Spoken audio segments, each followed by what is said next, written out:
First, let's look at the supplies you'll need for the paper piecing. You'll need a rotary cutter with a fresh blade. I like this rotary cutter because it fits nicely in my hand.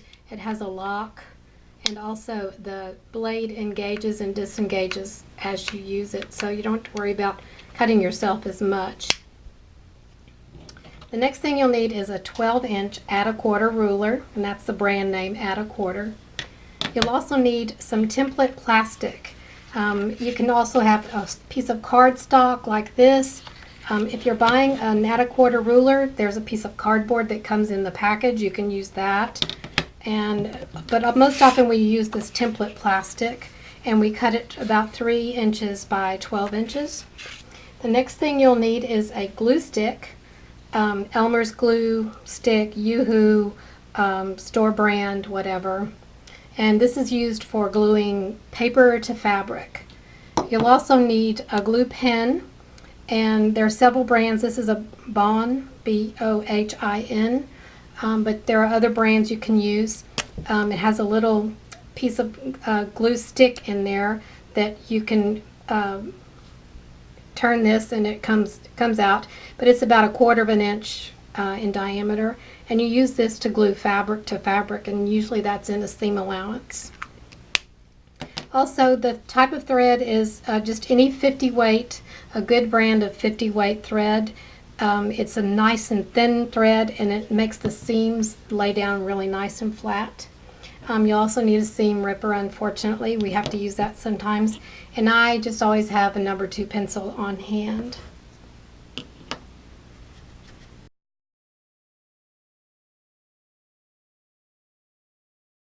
The first thing you'll want to do is make sure all of your units are trimmed 1/4 inch, 1/8 of an inch to 1/4 inch all the way around.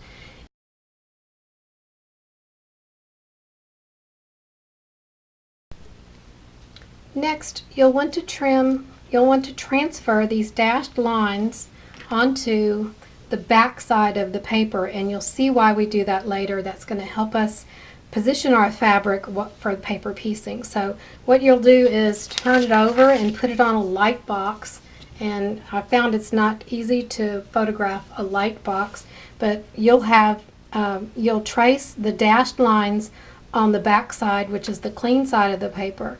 So you know once you finish, you should have the same number of lines as you do on the front. So this one, I believe we had 7 lines, or 8 lines.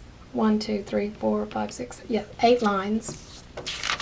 So all of these dashed lines here are traced on the back here.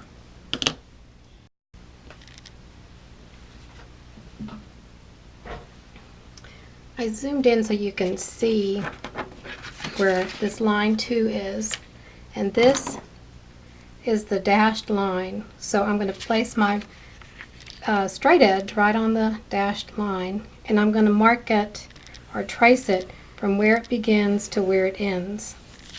And you're just going to do that to all of the dashed lines.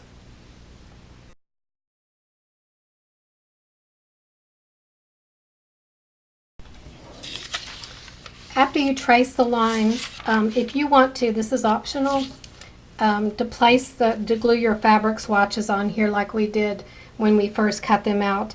Most often, if you're going to do the same color in each of these accent fabrics, there's no need to glue the swatches. But if you have fabrics that are similar in color, or they're in a particular order, or say you have 6 or 8 of these instead of 3, it's always helpful to glue fabric swatches on at least one, just on the first one, to make sure you're stitching the right fabric in the right section.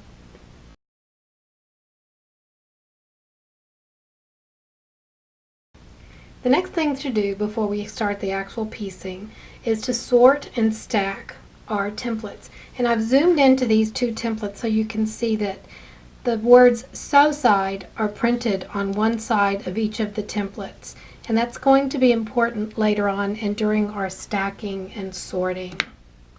If we look at our unit paper and we think of this as a road map, where section 1 is our beginning and section 9 is our destination, we get there by going from one section to the other in numerical order. So what we want to do is we want to stack all of our templates so they'll be ready when we need them during the piecing process.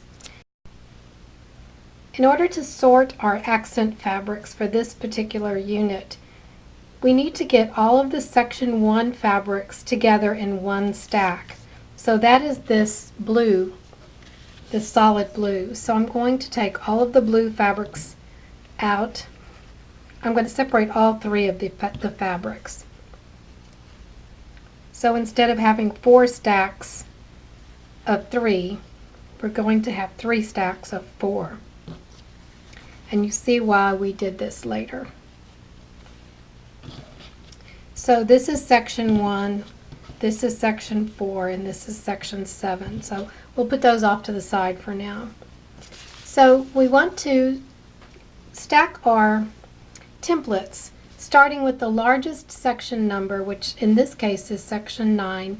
We're going to start with that at the bottom, and we're going to end with section 1 at the top. And we do this so as we piece each section, we take the templates that are off the top. So let's look for section 9.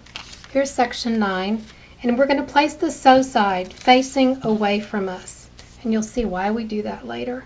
So the next is section 8. Section 8, and the sew side is away from us. Section 7 is this blue splotchy fabric, and it doesn't have a sew side right now, so we'll just place it on top. So we go that in that order. So 6, sew side away, 5,